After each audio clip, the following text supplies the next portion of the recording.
బాధకమైన మనము కఠినమైన తీర్పు పొందుతామని అందరికీ కఠినమైన తీర్పు అంట. హల్లెలూయా. ఎందుకు కార్యం చేస్తామనంటే మనము దేవుని సన్నిధిలో కానీ బయట కానీ ఎవరి దగ్గర కానీ ఏదైనా మాట కఠినమైన ఏమన్నా అక్కడ పొందుతామని తెలుసుకొని మీలో అనేకులను బాధకులు కాకుండా.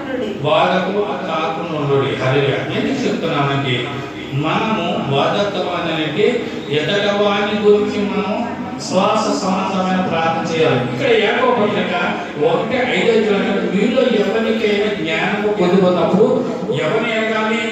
దేవుని అడగాలి. దేవుని సన్నిధికి మీరు ఎవరు వచ్చారు? దేవుని సన్నిధికి వచ్చి దేవుని అడుగుతున్నారు. హల్లెలూయా. ఈరోజు మనం అడగడానికి కారణం ఏంటంటే దేవుని యొక్క శక్తి సంకల్పం. రోజులు చాలా భయంకరమైన రోజులు ఉన్నాయి లేదండి. ఎంత భయంకరమైన పూర్వకాలంలో చాలా సంతోషంగా ఉన్నవాడు. ఈరోజు కార్యాలు ఎలా ఉంటున్నాయంటే ఏం అనడానికి కూడా మార్గాలు లేవు. ఎందుకు లేవంటే మార్గాలు లేవడానికి కారణం ఏంటంటే ఒక ఆలోచన కలుగుతుంది. ఎక్కడ ఇదే సేవ మరి యాకోబు పత్రిక 3 అధ్యాయాలు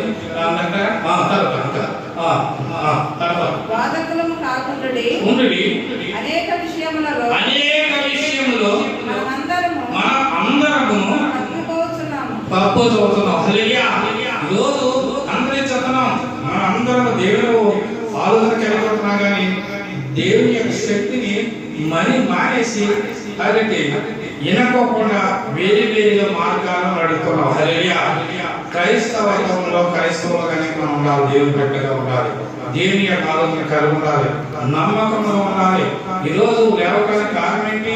ఈరోజు తెలుపుకోవడానికి హాస్పిటల్లో పెద్ద పెద్ద ఇల్లులో ఉండటానికి తినే ఆహారంలో మంచి ఆహారం లేదు, పూర్వకాలం ఏదైతే మంచి భోజనం తింటున్నాం, మంచి ఆరోగ్యం తింటున్నాం. అందరి గురించి మనం ప్రార్థన చేయాలి. మన గురించి ప్రార్థన చేసే మమ్మల్ని గురించి జ్ఞాపకం చేసుకున్నాం. ఈరోజు హాస్పిటల్లో ఎక్కడో చాలా మంది ఎక్కడికి రకరకాల రోగాలు, రకరకాల విజయాలు చేస్తున్నారు. కారణం ఏంటంటే మనం తినే ఆహారమును వేరుగా తినడానికి కారణం. అవును కదండి. ఎందుకు తింటున్నామంటే తినడానికి మనం అప్పుడు ఎక్కడ త్వరగా ఎప్పుడైనా మాట ఎందుకు ఎవరైనా దేవుని మాట తప్పకూడదు. హల్లెలూయా. అవును కదండి. మనుషుల మాట తప్పకూడదు, తల్లి మాట తప్పకూడదు. అవును కదండి.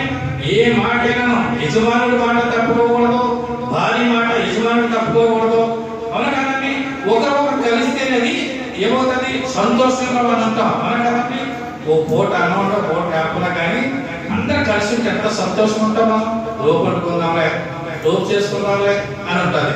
లేదనుకో ఏదో రకంగా గొడవలు వరుస్తానే ఉంటున్నాయి. అవును కదండి. ఏం చూస్తున్నాం? ఎలా దిక్కులు చూస్తున్నాం, చాలా ప్రాంతాలు చూస్తున్నాం. అయితే ఇంకా అట్టివాడు లోకంలో లేనివాడు, లోకంలో నేను లేని